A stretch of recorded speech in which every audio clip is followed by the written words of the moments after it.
Okay. Oops, I've got to make Susan a co-host.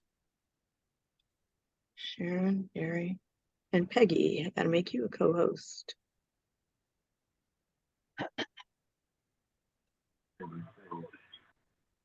Okay, great. Okay, well, welcome to the April 2024 Branch Development Committee Peer Group Meeting. We're excited to hear you here tonight. Peer group meetings are a monthly program for branch leaders, including presidents, president-elect, program chairs, membership chairs, nominating committee, and anyone else in your branch that you think would be useful to be here. I'm Sigrid Morans, AUW California Director for Leadership Development. The other branch development leadership team members are Marcia Swales, AUW California Director for Membership, and Sharon Siebert, AUW California Director for Branch Support. And also this evening we have Peggy Shippen, Leadership Development Committee member, who's responsible for finding and engaging our speaker, Barry Altland. And thank you, Peggy. And also we are pleased to have some celebrities with us tonight. We have Dawn Johnson, who is our AUW California Director for Communications and all things creative. We also have Sandy Gabe, AUW California President, and Charmin Goring-Fox, who is AUW California President-elect and will be taking over in July. So welcome, everybody. But first, we have a couple of announcements. Yesterday, everybody should have received an email from AUW National. And in that email is a unique link to vote in the AUW National election. There's two parts to it. There's a selection for board of director members. And as Sharon pointed out to me, 3 of the 4 people who are running are all from California. So that's great. And the second part is the question on open enrollment. So hopefully you will find that email. If it isn't in your inbox, check your spam and vote on this referendum on eliminating our degree requirement for membership. The last time we voted on this issue, the turnout was less than 20% of our total membership. So we need everybody to vote so we get to a quorum. So please be sure to vote, and the voting closes May 15th. If you need more information on Open Up AUW, go to our website, which Sharon is going to put into the chat. Okay. Tonight, I'd also like to introduce Susan Bongasser. Hi, Susan. She is the newest member of our branch development committee. She's a member of the Redlands branch, and she's joined us to lead the College University Partner Program. So Susan, please tell us about yourself and your new role. Okay, I am happy to serve in this new role. I'm the co-chair of the College University Partnership Program at the Redlands branch, and I'm retired community college faculty and dean, so I'm close to students. I support advocacy for students, and therefore I'm very passionate about the role. I would like to see our College University Partnership Program for the state of California have a little, will grow and reach out to partnership institutions or develop new partners with local institutions, but also help provide support so we can encourage the partnership institutions to join us with AUW and to encourage the students to become engaged with AAUW's initiatives. So I'm happy to meet all of you and look forward to working with all of you in the future. And Susan's going to have a new peer group, which her first meeting will be May 9th, and you'll all get invitations to that. But if you have someone in your branch who is the college university liaison, be sure to pass that information along to them. And also look in the B2B, which is coming out this week. And there'll be an announcement in there and a link for registering for that meeting. Okay. Also, Nick Whistle, which is our college student government program. If you are sponsoring some college women to attend Nick Whistle, be sure they are registered. This is a wonderful opportunity for college women. It runs May 30th through June 1st at the University of Maryland. And if you go to our CU webpage for more information on that, the early bird registration where you get a slight discount on the price ends April 14th. I've made coffee, David. And whoops, somebody needs to mute. And the regular registration ends May 15th. So be sure to get your people registered for that. And Sharon will put the registration information on Nick Whistle into the chat.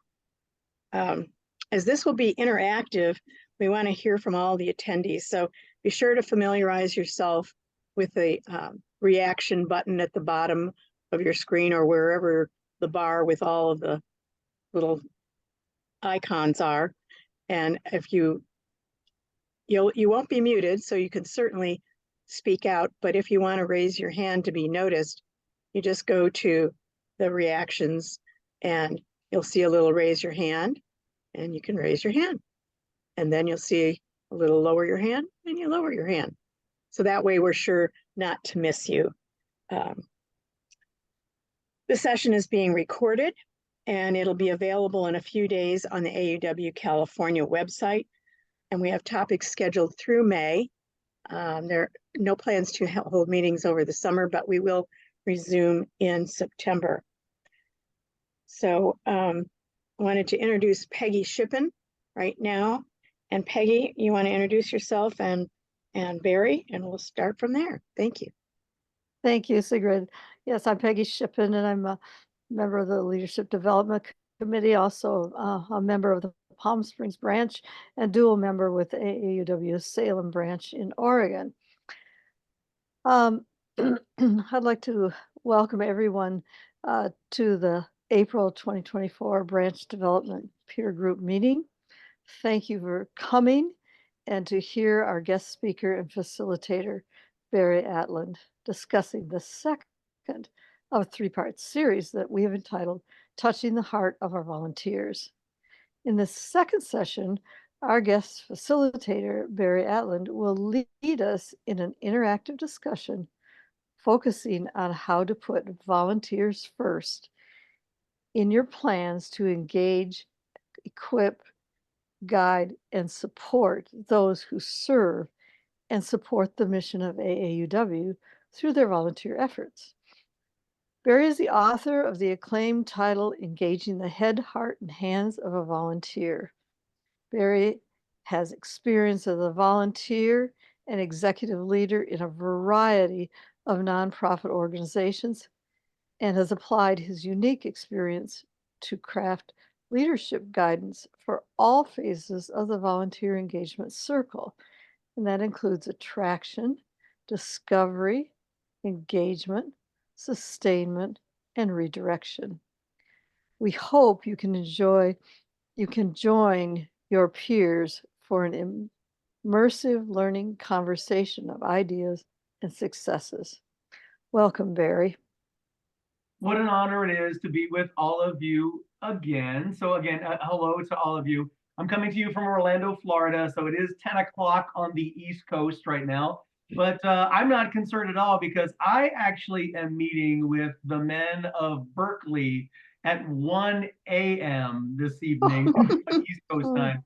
So I still have a few more hours ahead of me here in the home office, but it is an honor to be with all of you. I will tell you that in just a few minutes, we are going to dive into breakout rooms. You'll get your choice on which of these three questions you'll be able to explore. I'll talk more about them in just a bit, so you need not try to soak in these three questions and make that choice right now, but just be aware that we will be breaking into three different breakout groups and you get to choose which one you will go to based upon which of these three questions you would like to explore.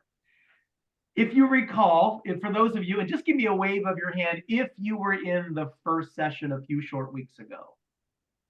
All right, I see a number of you waving. Fantastic. Welcome back.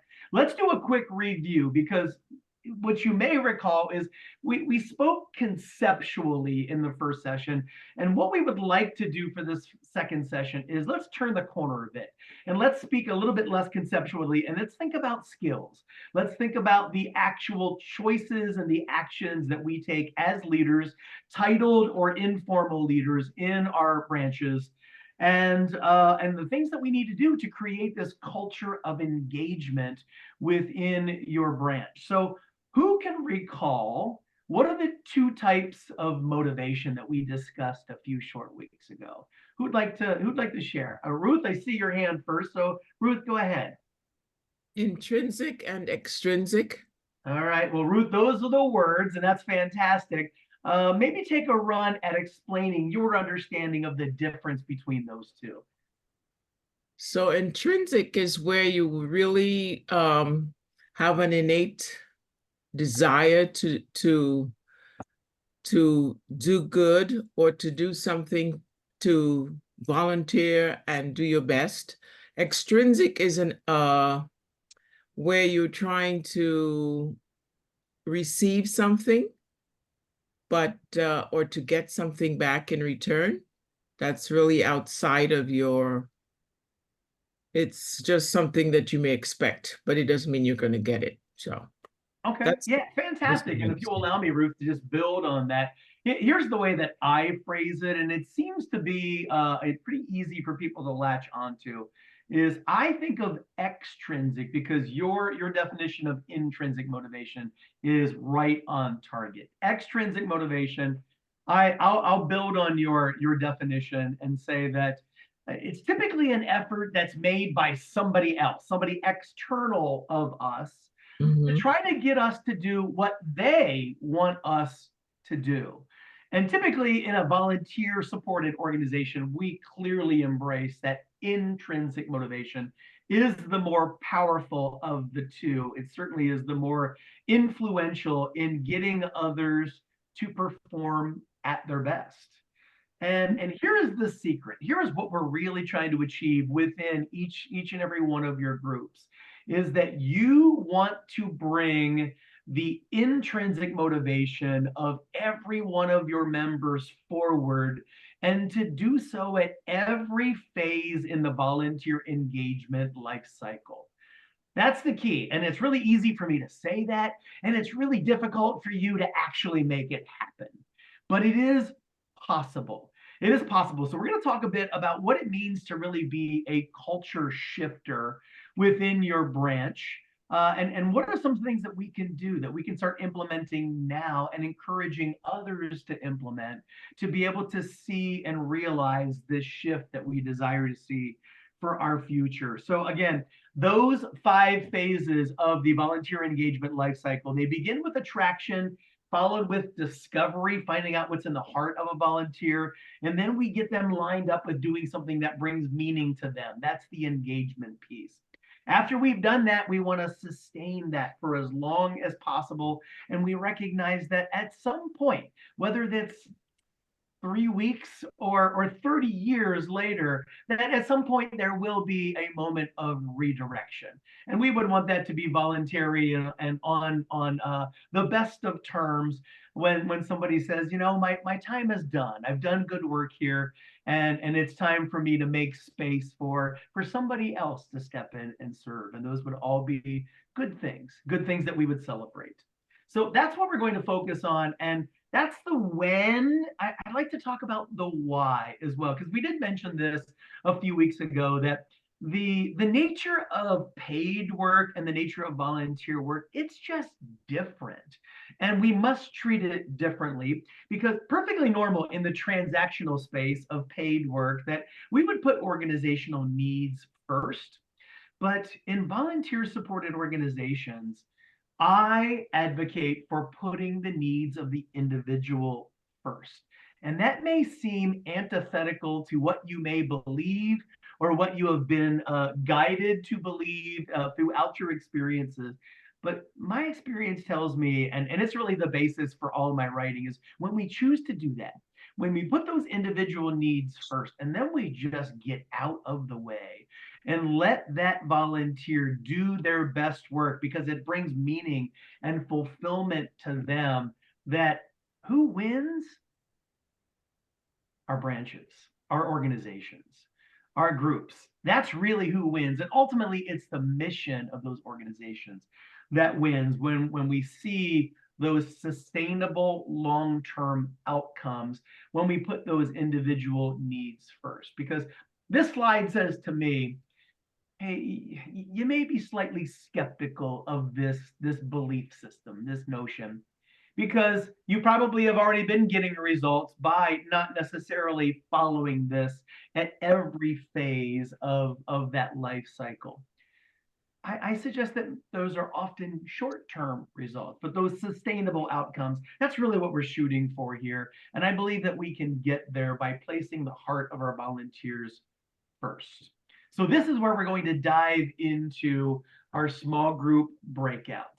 The first one is going to be the question of from where specifically have you attracted prospective new members and your future branch leaders? And what you're going to discuss in there is, when you're out in your community, head on a swivel, where are you meeting people that you could potentially attract to become part of your branch?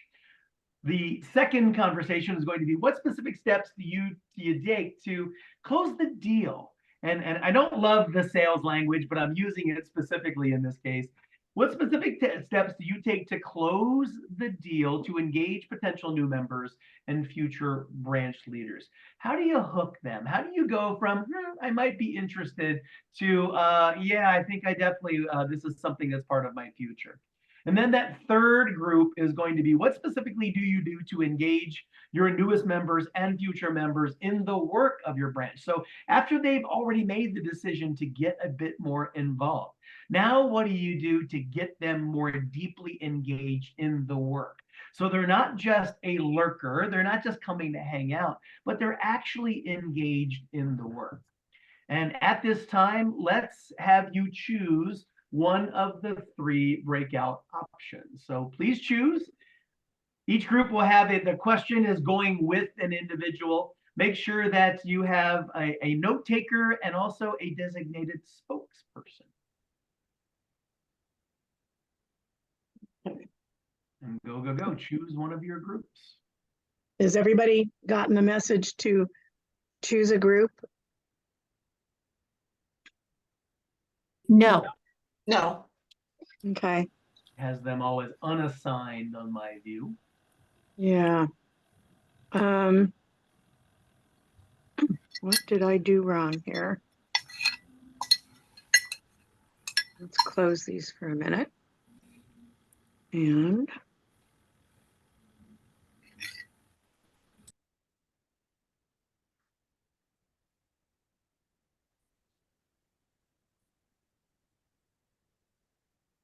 yep, this worked earlier. Technology, you gotta love it. I've got a list of 3. Do I pick one then? Or- Yeah, if you're seeing a list of 3, then you just Okay. pick number 1, and Peggy, you're gonna be in In one Group one. attraction, yeah. and Bev, you're doing 3, and 3. Gail's doing 2. Okay, so I've hit attraction and nothing is happening. It should be at Okay. the On my bottom end. menu, I would think, but I don't see anything there, and I'm clicking all of those. Yeah, Yeah, I don't have anything at all on my screen. okay. Just wait a couple of seconds here while this recycles. Okay. Options. Let's see. Allow person. There we go. Oh, mine says assign. Okay. And now, okay, so I've, All participants have Peggy. invited to join a breakout room. Okay. I forgot to check one box. So all right, so now I've got the list of unassigned. yeah, there are people. Oh, here's, will okay, come then off. I've scrolled down at the bottom of the list and I can hit attraction and I can hit join. Peggy Right. can probably see it because she's a co-host. I see nothing. Oh, yeah. Everybody's The selecting one of rest the of blue buttons that says join. I don't have anything I have nothing Yet. like that. Scroll Wow. down on the list of names. Scroll down. List of names. You may Yeah, see those 3 join buttons. Yeah, Well- several people have been able to join. I have nothing. Wonder why this isn't working. Yeah, I have nothing. I'm looking under participants and I can try chat to see what's under that. I have nothing under that. Okay, I'm except- gonna, All right, well, let's do this. Bev, which room are you going to? I'm supposed to be in 3. 3. All right, and away you go. Thank you. Good. How about anybody else? Shout it out. Tina, put me in group 2. Tina in group 2, you got it. Two, And group You 2. got it. I need, Peggy needs to be in group 1. Okay, people are joining now. There we go.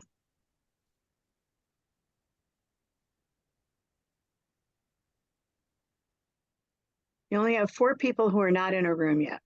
Priscilla, what number would you like? 1, 2, or 3? We're One, not able to please. hear you. One, please. If- Very good. Away you go. And Verena, how about you? You're muted, You're also Farina. unmuted. 3. Beautiful. There you go. And our 925 number, which room would you like to be in? 1, 2, or 3? You must be muted because we can't hear you. Well, let's just do this just for balance's sake. I'm going to Just throw put you her in one. 1. There we go. Okay, good. All right. We smoothed it out. It's pretty even. Okay. Okay. Just to let everybody know, you'll have 8 minutes and we'll send you a 1-minute warning when the 8 minutes are close to being done. And you sending a verbal broadcast to them? Yeah. Okay.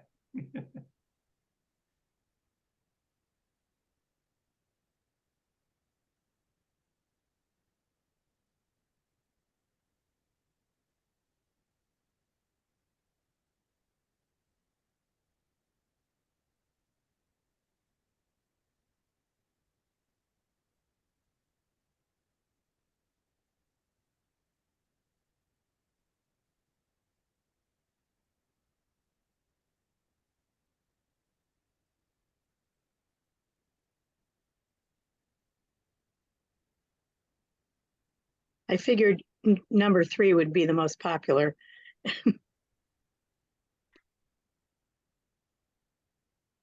So 1 and 2 are pretty important. We don't get to 3 until we get to 1 and Right. 2. But see, they want to skip to the 3. Well, and it's pretty natural as well, Yeah. especially when people are long time in leadership roles in organizations, that they often are seeking the quick and easy answers to their challenges. Right. And, yeah, and they don't always come so quickly and easily. No. Okay. Guess I better put my clock on here.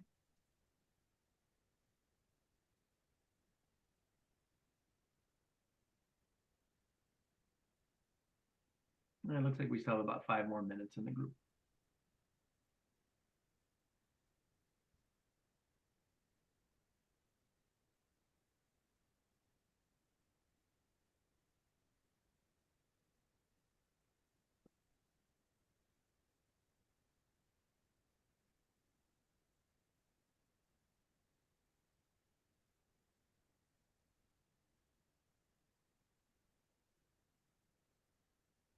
We lose a few participants in that. We're down to 20 now all of a sudden. 22 including us. There's 21 in the rooms. And now it's 23. We lost 2 people. We lost Sandy and Charmin. I'm sure they just wanted to see that it got started. And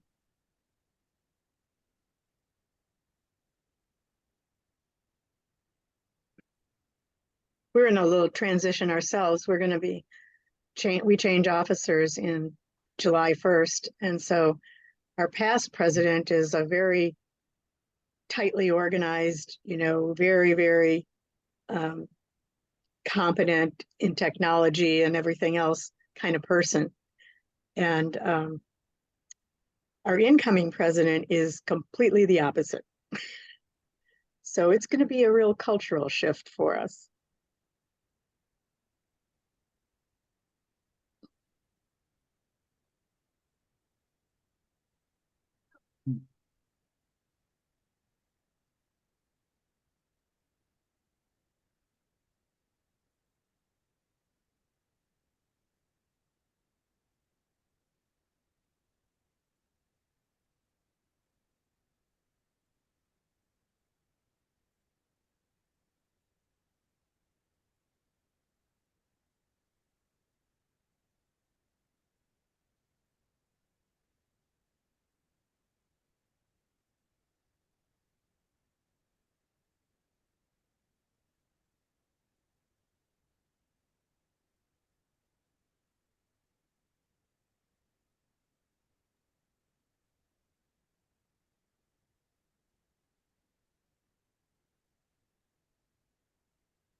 It's interesting to watch the little microphones go up and down to see who's talking.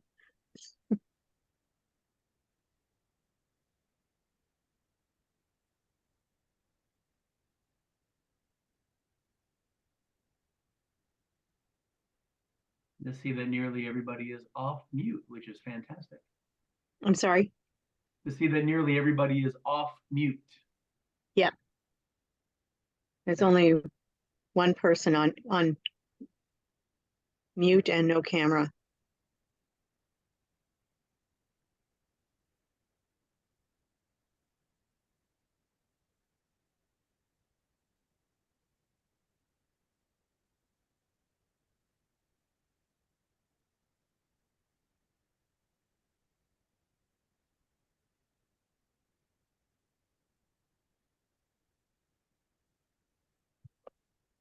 Well, for those who are viewing the recording right now, just a quick note.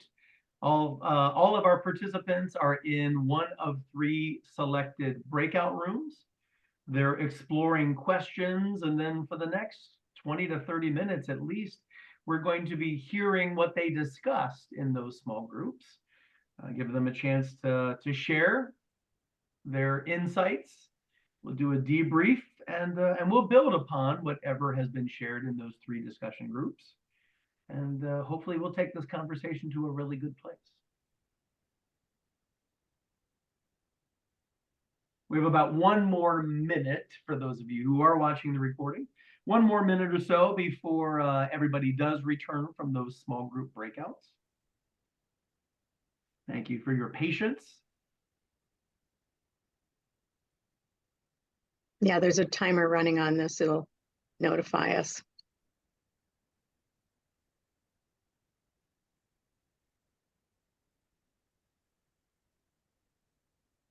Sigrid, what I will do in just a bit is I'll reshare screen so that when everybody returns, they'll see my slides. There was a request to get your slides from session 1 and session 2 because we post the recordings and sometimes people want to see the slides as well. Is that possible? Of course, yeah. I'll be happy to send you the PDF of both of them. Great. Okay. Yeah, always happy to share.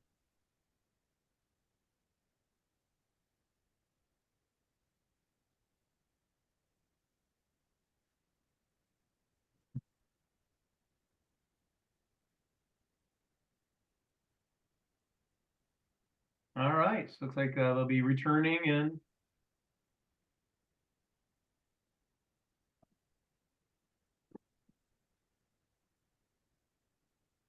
momentarily.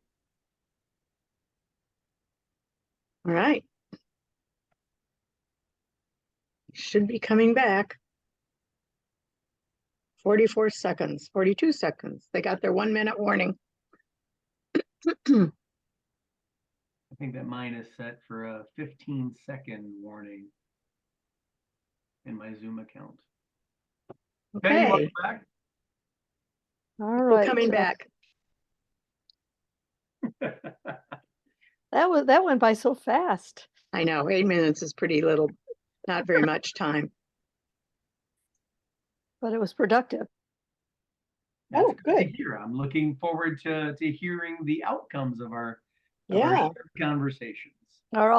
Is everyone returning to the whole They should conversation? be, yeah. Not yet, but they'll be back momentarily. Here they come right now. Okay. I did kind of give our group a little heads up. Oh, okay. Oh, we're done.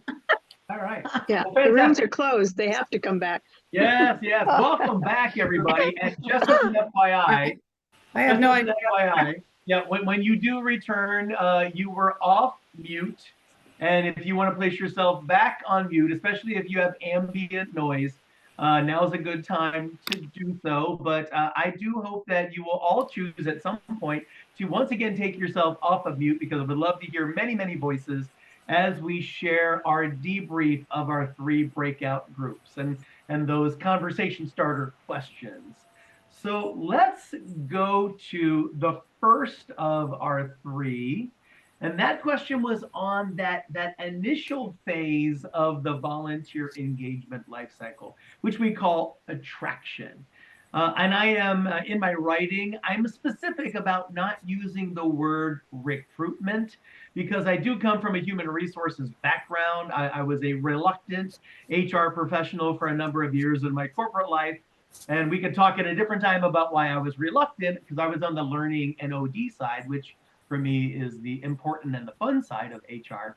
But all that time, I always felt like recruitment had a very transactional feel to it. So in my writing, I shifted instead, and I talked about attraction. I'd love to hear from the group who was in that first of the 3 breakout rooms. Who would like to share the highlights of your conversation on the question of, okay, so where specifically have you or are you attracting prospective new members and your future branch leaders? Who would like to share? I took notes. John. The San Francisco branch sends about 15 girls to Tech Trek. So they do a lot of follow-up with the Tech Trek parents, and the parents are impressed with AUW. So they often ask the parents to do follow-up activities.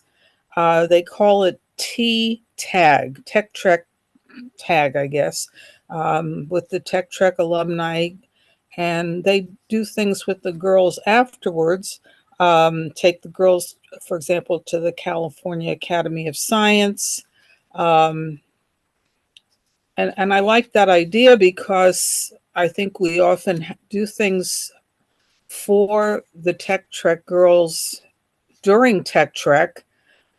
And I think many of us may have a follow-up ice cream social or something afterwards, but then we never see or hear from them again. So the idea of a follow-up with the girls and their parents it sounds promising to me. The only problem what was mentioned, I'm sure it's not the only problem, but these are younger parents with, they're involved with their girls' general activities, and they may be working mothers or parents, and they don't always have a lot of time to join or volunteer. Sandra, I'm curious. A question comes to mind, and I would love to learn from all of you.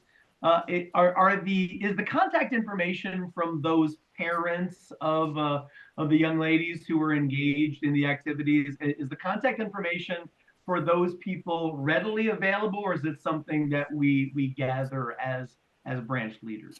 Well, I'm sure like with the Hayward Castro Valley branch, we have a committee that right now is in the process of choosing the girls.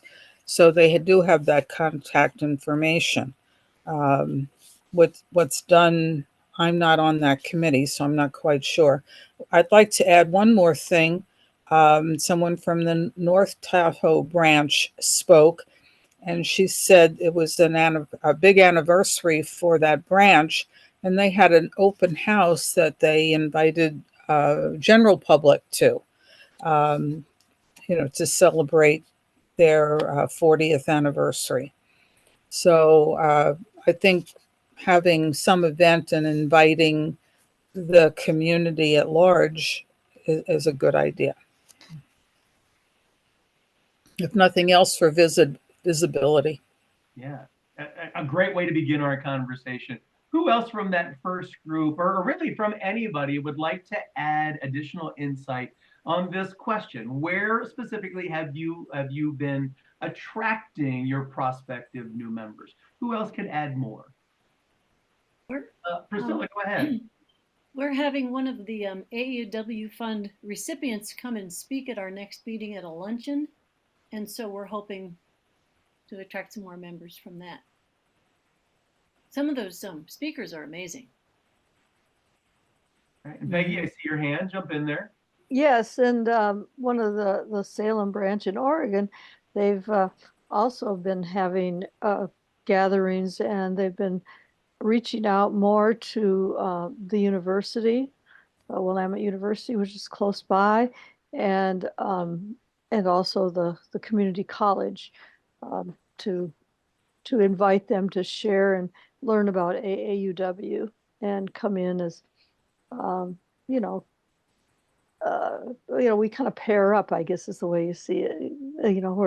Where we'll meet one, and then one of our members will bring them in and kind of spend the time with them. So fantastic. Tina, add to the thoughts.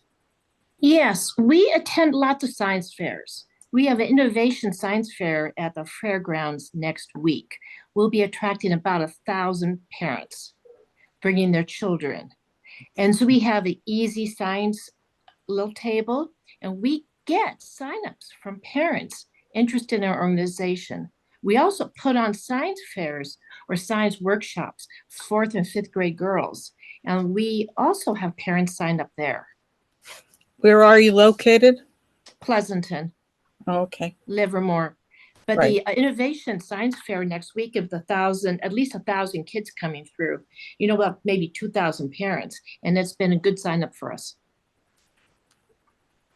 Again, hearing lots of great ideas.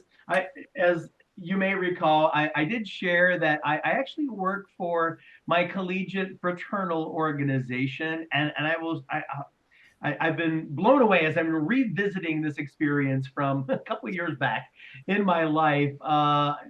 We have done a fantastic job of systematizing growth in an organization, and it comes down to a really simple process. And we call it a names list, but I like to personally call it a friends list, because I believe in developing relationships first, and really getting to know that person and finding out what stirs in their heart. But I'm curious if, as we're meeting these individuals who may become prospective members, are we tracking their contact information in a central place? I'm curious if any of our groups are doing something like that. Okay. Yeah, I'm seeing some nodding heads. Who would like to share the practice?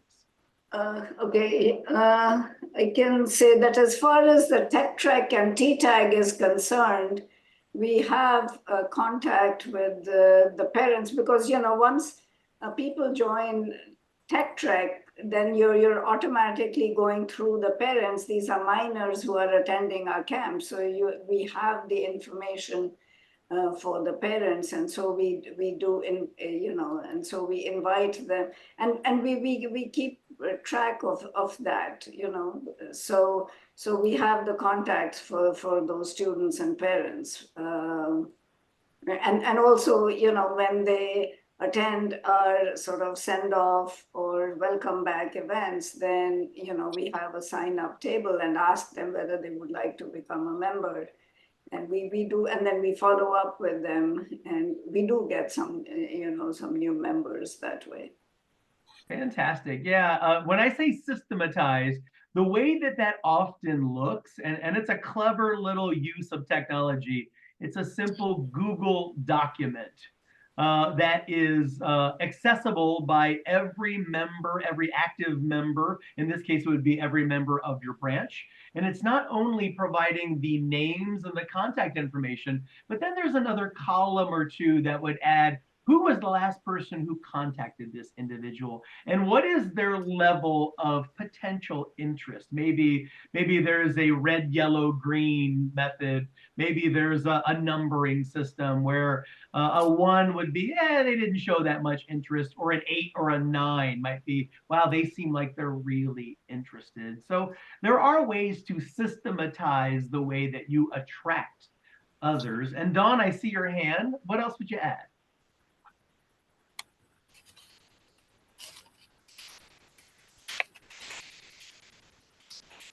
Dawn, go ahead. We're not able to hear you. Yeah, I'm sorry. We a couple of years ago, our relatively small branch developed a sort of a member ambassadorship program where we asked all of our members to be ambassadors for attracting new members.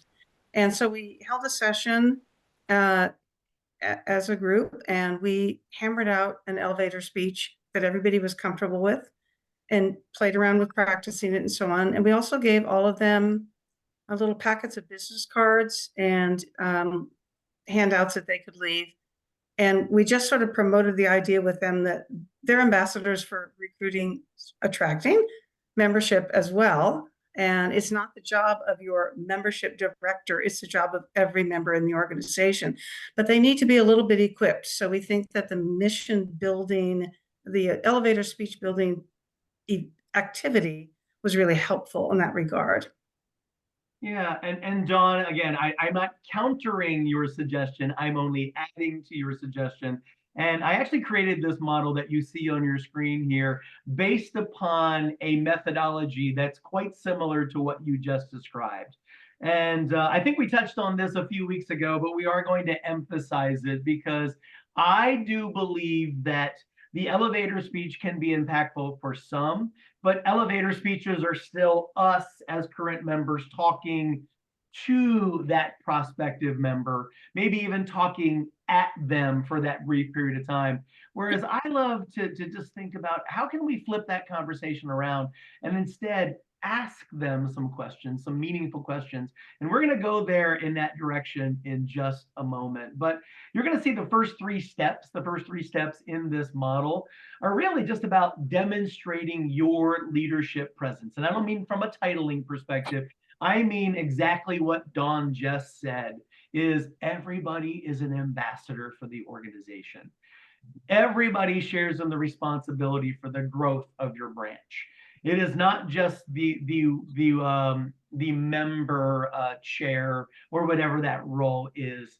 I used to struggle with this in a faith environment, is that you have the welcome committee or the hospitality committee, which often would mean that everybody else would say, I'm glad that they're taking care of that, because now I don't have to go out of my way to be friendly and kind and welcoming to others. I can just kind of do my own thing. Whereas I said, no, we got it wrong. We got it wrong. And it's true for every organization that we all share in that responsibility. So that's what I mean by seeking and demonstrating leadership presence, is always having your head on a swivel, always looking for potential new members. And then when you get a chance to touch, to be able to interact with others, to just strike up a conversation, say hello, I offer a friendly greeting and a smile and eye contact, and you never know. You never know where those conversations might go, because as you tune in more closely, that third plank of this model, that's where you may be able to determine that there's potential interest in future involvement. And that leads us to our second group. But Dawn, I definitely love that idea, that concept of ambassadorship. And when you can embed that into your branch, you'll be making significant strides toward building that deeper culture of engagement. You're going to see growth when you get everybody to really embrace that it is our shared responsibility. Well, and I can really see the value of flipping the elevator speech. I totally understand what you're saying with that. I generally use the slogan, ask not what you can do for AAUW, ask what AAUW can do for you. Is kind of one of my slogans as well. But I think our members were stumbling and with how to describe the organization, and it gave them a little structure, but it needed to go a little further. So I appreciate that addition. Well, let's see what our second group comes up with as they explore this question. Before we go there, Lorraine, I want to give you an opportunity to share your thoughts. Go ahead. All right, can you hear me? Yes. Are you doing conversation number 2? Well, I had a comment on conversation number 1. Oh, please share. Go ahead. Okay, I noticed you talked a lot about Tech Track and people involved in that or open houses, but from what I just joined AAUW a couple of years ago. I had been a docent at a museum for a long time. And when I no longer was doing that, one of my docent friends said, I belong to AAUW. It's in our neighborhood. Would you like to come to a meeting? And so that is what got me involved. And I think that's one way that we get people. And from what I've seen in the couple of years I've been there, that's how we get new people. Friends bring their friends. All right. But then I don't feel like we have a good enough program yet. I'm going to be membership chair this coming year to really get to know the people who are joining, because when we have our meetings, we have presentations that are wonderful by community people, and that's great, but it means we don't get to know each other as well. So I think we need more programs where we get to know our own members enough. I joined some things, but not everybody does, or they might want to join to go to lunch, or they might want to join to play bridge, but they're really not engaging in the real mission of AAUW. They're finding a social group there. So I don't think we have a lot of hope of attracting people who are working, people who are just out of college, who have other priorities. I think reaching out to friends is probably the best method of getting new members. Yeah, certainly. And you touched on something, and here's what I believe. I wouldn't rule any individual out based upon where they are in their life, because I believe that everybody has a heart for something. Everybody, even if they have very limited bandwidth in their life, they do have a sense of care for something, and maybe it is the mission of AAUW. You did touch on something, and I have ruffled a few feathers over the last 10 to 15 years of my professional life as I get asked to come to a lot of organizations. And I even had this conversation today because I'm going to Sarasota, Florida in 2 weeks. And I have a lunch and learn that I'm going to be facilitating. And here's what I've told the group is that I believe that real connection within an organization, professional association, a branch just like yours, the real connection happens not during the designated networking time, if that is part of your agenda, but if you have facilitated learning. I know you mentioned a guest speaker coming in. If they are just doing a presentation and it's not interactive, then it's really difficult to be able to build relationship in those moments. I'm a facilitator by nature. I love to come in and create interaction and immersion in the space. And I get to watch people build relationship with each other while they're learning, not sitting silently and listening to an individual. So as we talk about culture shifting for your branches, maybe that's something that you could consider. If you're bringing in guest speakers, maybe it is part of the shift to be able to create a more interactive environment during those times, because it's in those moments that you really get to know the other people within your own branch. And Tina, I see your hand. Go ahead. Yeah, I am opposed to just bringing in friends. And the reason is that our membership in AUW is very white, it's very older, and we're not going to survive if we bring in our friends. So I'm out there to attract a diverse membership. Those may not be the people that I interact with every day, but those are the people that are the future of my branch. And so all my new members are younger. They're a very diverse group. And I think I'm changing the membership of this branch from white older women to the diversity of our community. I just want to put that out because I think we need to reach out. It's true. I am love what very, you're saying. I am love very, very involved in Girl Scouts. I'm on the board for Girl Scouts in Northern California. And as an organization, we are not going to survive unless we bring in the Hispanic, the Muslim, the Asian communities. And so this is something I'm super involved in, and I'm bringing it on to AAUW. And all I would add, Tina, is that maybe, just maybe, your strategy, and I don't mean yours specifically, but I'm speaking to the entire group as I say this, maybe it's not an either or, but it's an and. You know, we can definitely need to be part of it.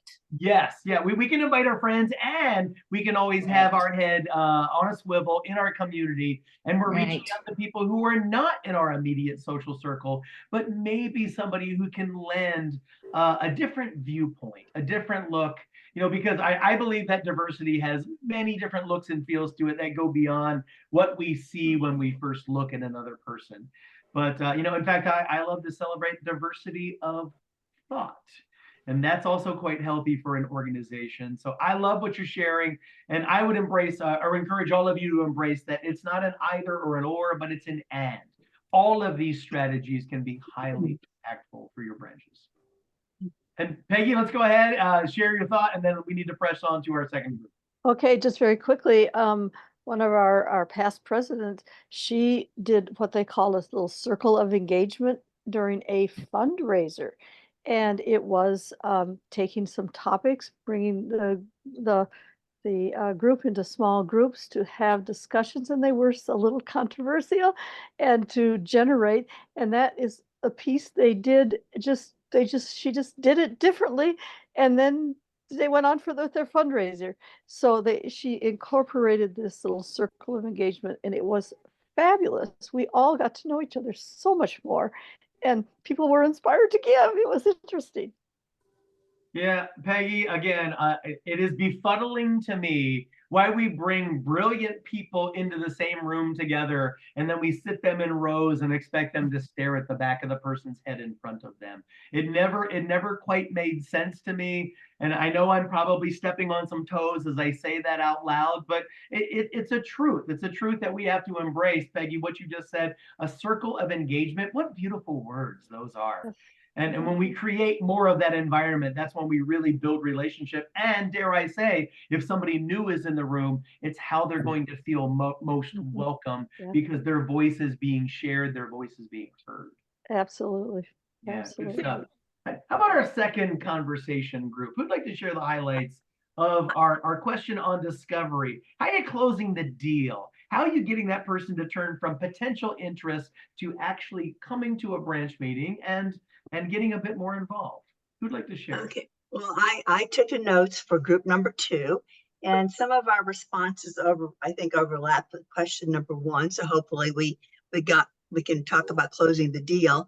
But one member of our group talked about the fact that their branch lost a lot of members and they were trying to grow. And in addition to Tech Trek, which is important to the branch, they have some social activities like bingo. Another member talked about their branch having a contest to bring in new members, and it seemed to work because they got 22 new members.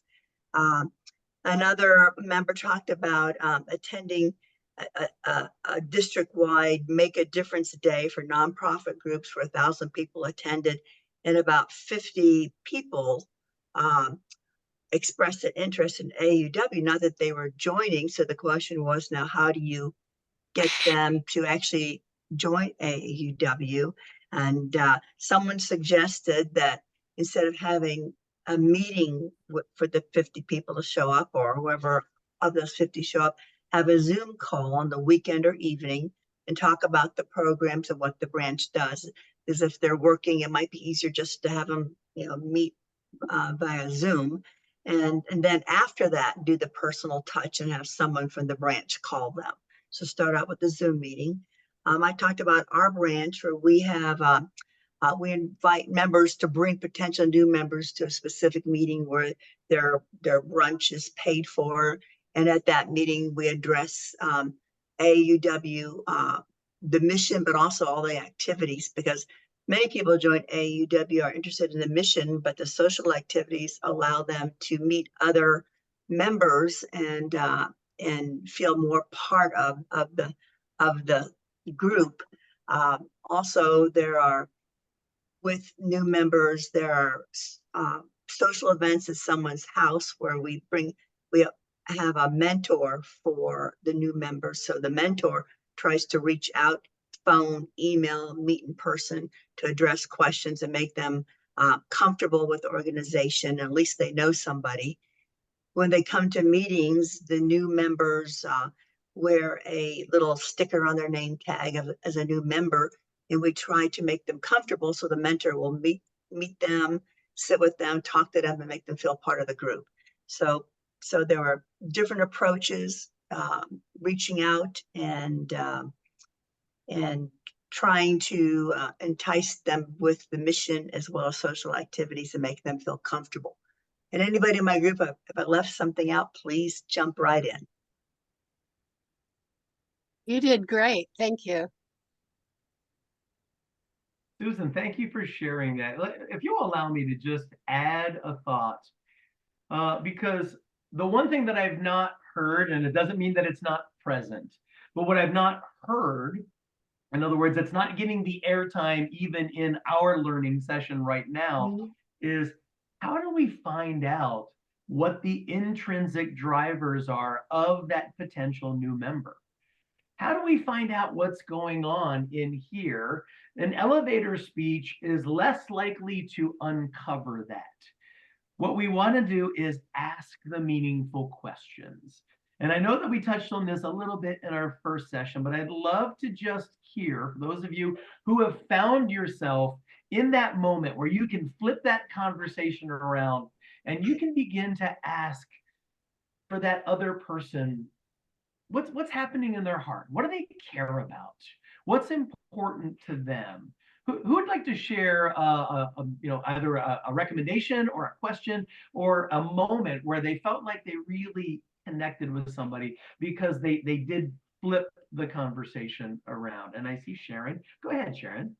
So I think that we're missing the point exactly as you said. Every new member in my branch is personally contacted by our membership team, and they're asked, why did they join AAUW? What the WIFM, what's in it for them? And we also do a new member orientation where we talk about the plethora of things that we do and ask them what their interests are. The membership ambassador idea, which has been rolled out by our membership people this year, is especially important. And so we make sure that every new member is introduced and every new member has a mini bio in our newsletter, being careful to be private about it, and making sure that everybody is comfortable getting to a meeting, having someone carpool with them, etc. But especially having the personal touch, not doing this is what's available to you in a total picture, but by one-to-one conversation. Sharon, I think you're onto something there. And as easy as it sounds for us to acknowledge that, oh yeah, we got to have an actual meaningful, thoughtful conversation where we're asking intentional questions and we're trying to find out what's going on in here. Here's the key, and let's just cut through all of this. In order for you to realize change within any of your branches, you'll need to get many of your members to begin instilling these practices and to just build it into the way that they engage in their membership experience. When you can begin to shift more individuals to having those types of conversations. So it's not just one designated person, but it's something that we begin to do on a natural level where we're just saying, hey, so I noticed that I've never met you before and you're new here. I'm curious, what brings you here? And yeah, Bev, I see your hand. Build on that thought because I see you nodding your head as well. Yeah, one of the jobs that I have loved in this whole organization is membership chair. I've held it in different branches, and I've been in the biz now since about 1984, being a member of AAUW. But I love being membership, even though I'm president now of one. But I got to tell you, one of the things, especially with California Online, I see Gail is here. One of the things that we did was actually, with the person's permission, if they're new, they had a choice. Do you want an article like a bio Sharon talked about? Or would you mind if we did a video of you and put it on our branch membership channel so we can share it? And in an interview, you got to be careful about your questions. Look at those questions. What is your why? That can come through on that video interview. What interests you? What are some of the, you get to see another aspect of the person. And these were only about 5 to 8 minutes, no more than 10 at the most. Depends. I had one that was really long-winded, so that person went on a bit. But then you have that link, and it's only by, and you make sure, like on YouTube, yeah, that it's closed captioned. But the other part is making sure that only a person with the link can get to it. Again, this is all done with their permission. It's not open to the world. So when you do that, and then you put in the newsletter, hey, we have our new member, Gail Swain, just joined, and here's some information. And if you want to find, here's her email, get in touch with her, and here's her video. And we found so many of our members, and we have, I think, over 100, right, Gail? Maybe 110 by now. They would contact these particular people. So there was a connection, because it's an only online kind of membership. So we had to look at it a little differently than face-to-face. Well, Bev, and I'm going to ask you a straightforward question, because you mentioned your pride in being in that membership chair role. Think back to that experience, and as you were an influencer within the culture of your branch, I'm curious, did you take the lead on growing your membership, or did you take the lead on helping everybody in the branch to recognize that it's their responsibility to help grow the membership? Yeah, it was like, you can't be one person. It's a shared kind of ownership. And we did kind of what Dawn mentioned. We went through the elevator speech. I'm a Toastmaster, okay? So hello, elevator speeches are what we do in Toastmasters organization. So that was an easy fix for me. But then it was like, okay, guys, come on. What's going on? It is shared. It's not Bev, and it's not Bev's show.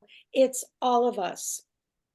Yeah, and for me, especially for all of you as influencers, as leaders in the informal sense, as well as the formal sense for many of you with titles, that's what we need to do. That's how we begin to really shift the culture within your branch, is by helping others to recognize that we all share in that responsibility. So Bev, how do you get there? How do we do that? How do we go from, and maybe some branches are struggling with this, how do they go from the one person membership drive to getting everybody to embrace it? Whoa, that's a hard one. It is. The group I'm dealing with right now, they were almost to the point of disbanding.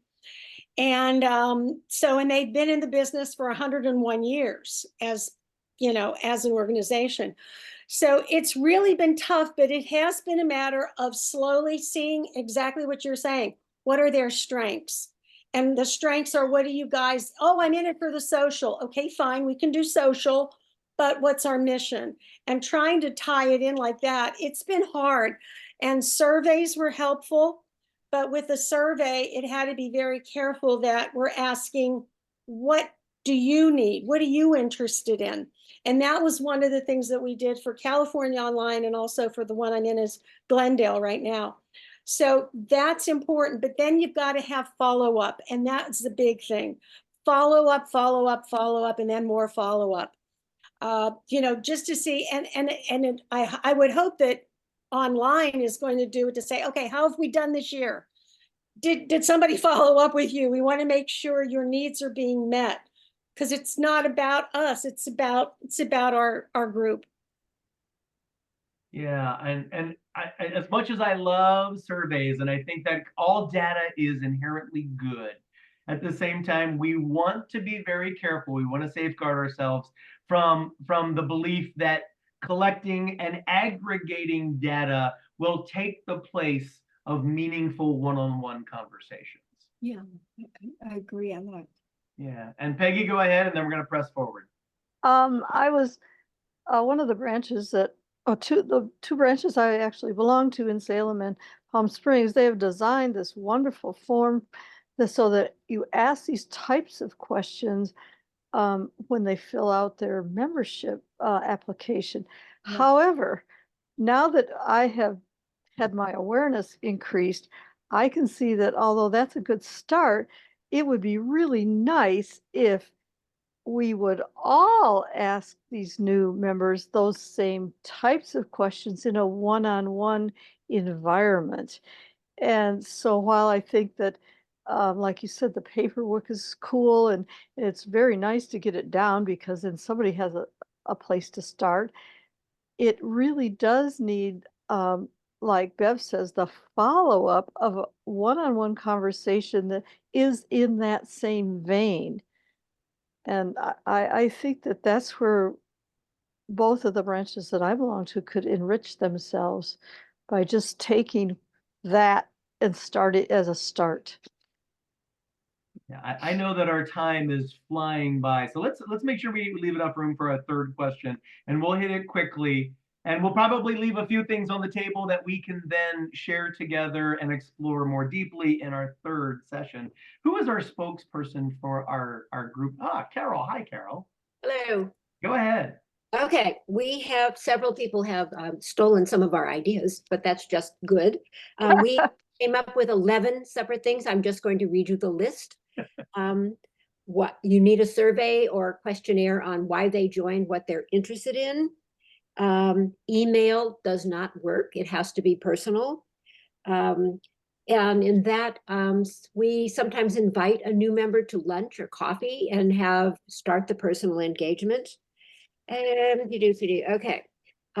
We have to contact them. Don't wait for them to show up. Offer transportation, offer what do you need, you know? Some branches have new member meetings all the time. Usually it helps if there's food and wine involved. But again, someone comes and talks about what AUW is, what the branch has done in the past, because some of our branches have been around for a long time and have done some pretty amazing things. And it helps them to be proud of being a part of such an organization. Some branches have community breakfast or coffees in areas so that if you join, then you can learn who lives in your area if you want transportation or to hang out, or it's just good information. Share a list of projects that we do, because are you interested in whatever? Don't ever ask a new member to head a committee or have a board job. Ask her to be on a committee to learn what's going on. And one of my branches asks new members, just come to the board meeting. We promise we won't ask you to do anything. And of course, the ambassador, which is a lovely idea. This is part of everybody's job. So that was pretty much what we came up with. Carol, a great stuff, really great insights. And in fact, as you mentioned about engaging people on a committee, I've actually been doing this with the men's groups that I work with and getting them to map their organizational structure and realizing that they don't actually have a visual representation of how their organization is designed. So introducing them to this idea of mapping their organizational structure, calling out every committee opportunity, because those are your plug-in points. Those are your opportunities to be able to invite your newest members into the work of your branch. And I'm a firm believer that if you really want people to be engaged, that's how we do it, is we get them involved in the work of the branch, and we do it in a way, not where the branch needs the most help, but where that individual feels called to serve. And if we can make their work aligned with something that's meaningful to them, that's when the real magic begins to happen. So again, I like to think of our organizations. In fact, I've been introducing this idea of a circular organizational map. Not your traditional hierarchy, maybe flipped upside down, but certainly a circular way, and recognizing that the titled leader may be in the center, but everybody radiates outward from there, and we all have a purpose within the organization. For me, I do believe that that's the key to engagement as well. And I know that our time is short. So I just wanted to introduce these concepts as well, because I believe that every voice matters. And we need to get to a level where every person who is engaged feels that their voice matters. And Sigrid and others, I would love to invite you in, because I know in our earlier conversations, we were talking about interbranch councils, or we're talking about reflection groups. And I'd love for you to just share a bit about what do those words mean and what does that look like? Okay. Well, most of your branches are part of an interbranch council. And there's a lot of leverage to be had by working with those other branches in your regional area.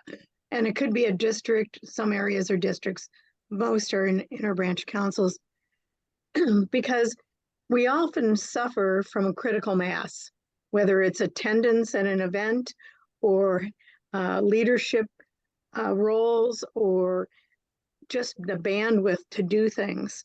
So I would strongly recommend that you spend a lot more time working with your interbranch councils to leverage different activities, and also to understand demographics. I'm in Orange County, and there's a huge difference in demographics amongst the branches.